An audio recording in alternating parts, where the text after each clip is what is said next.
Hey, my name's Glenn Blomfield.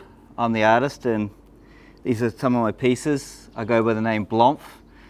In my art, I've been using Blomf since I was a young kid. It was something that stuck with me when I was doing characters and stuff at school.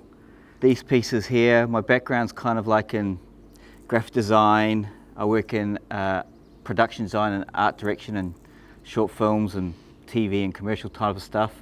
These pieces came out of COVID. I kind of create these projects when COVID comes along. I've done it a few times now with the COVID in the last few years, because I have a real strong passion in photography. So when I'm out and about looking through environments and so forth, I'm really into the scene of street art and so forth. I started collecting these spray cans off the walls and stuff around and hanging in the areas that I was taking photographs in. And then it started growing me. It's like, well, now I'm in lockdown, I can start using it as a project. So I started doing this drawing, and it was many hours of drawing a spray can. And this piece, the photograph that's next to me, which I call Strike, that was a piece that also came out of COVID lockdown. I was on a Valentine bike ride with my partner, and I just took the photo, and within an hour or so later there was an alert and we went straight into lockdown. So this photo became that moment of, I was on a Valentine's, life was great, and then we went straight into lockdown. So it became quite an important photo.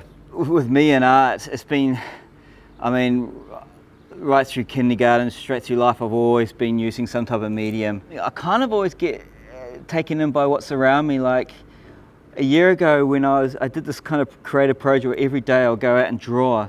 And while I was out drawing, I got to meet some street artists and so forth. Really cool guys, like some of the guys from the TMD crew and AT2, like these artists like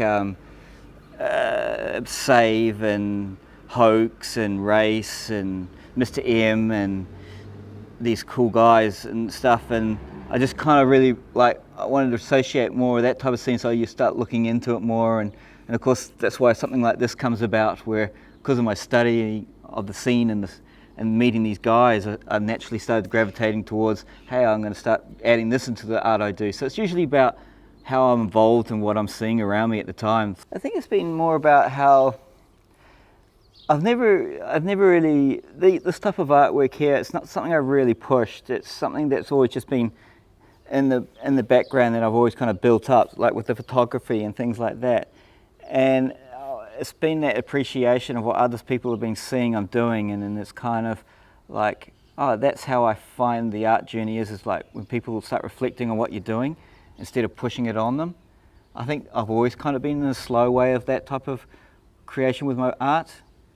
So I like the people to come in and then they take it from there instead of trying to push it on people. Maybe that's just a bit like the imposter syndrome. I don't know. So I've kind of got, in the last few years, I've been using more the Instagram. So I go art.blomf on Instagram. And so I kind of do this daily thing that I've been doing of late, especially with COVID, where I created this project where every day I'm putting up an image, something to do with photography, or if I finished an art piece and things like that. So I've just kind of had this active diary that I use Instagram as. And that's kind of my outlet at the moment, because of being especially in lockdown, it's just seems to be, I use it as a diary, really, a visual diary. Yeah, I've got a website. It's kind of new at this stage, but it's also, you can get through my art.blomf. It's basically, if you just search the website Blomf on the web,